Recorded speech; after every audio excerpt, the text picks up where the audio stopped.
திமுக கூட்டணியில் தொடர்ந்து அங்கம் வகிக்கும் 2 கம்யூனிஸ்ட் கட்சிகளுக்கு கடந்த தேர்தலை விட ஒரு சீட் குறைத்து தலா 5 மட்டுமே வழங்குவதாக திமுக கம்யூனிஸ்ட் நிர்வாகிகளிடம் தெரிவித்துள்ளது. அதேபோல்தான் மதிமுகவிற்கும் கடந்த முறை 6 வழங்கப்பட்ட நிலையில் அதைவிட குறைவாகத்தான் வழங்கப்படும் என்று திமுக தெரிவித்துள்ளது. விசிக சார்பில் கடந்த முறையை விட கூடுதல் சீட் திமுகவிடம் கோரப்பட்டுள்ளது. ஆனால் இன்னும் நம்பர் முடிவாகவில்லை. இப்படியாக திமுக தன்னுடன் இருக்கும் கூட்டணி கட்சிகளை விட தேமுதிகவிற்கு அதிக முக்கியத்துவம் அளித்து வருகிறது. இப்படியான சூழலில்தான் தற்போது தேமுதிகவிற்கு இன்னொரு இன்ப அதிர்ச்சியை திமுக கொடுத்துள்ளதாக தகவல்கள் வெளியாகியுள்ளது.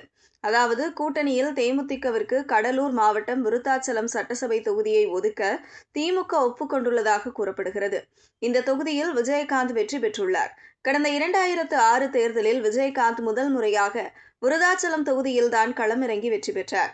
விஜயகாந்த் 61,337 ஓட்டுகள் வாங்கி பாமக வேட்பாளர் கோவிந்தசாமியை 13,777 ஓட்டுகள் வித்தியாசத்தில் வீழ்த்தினார். அதன் பிறகு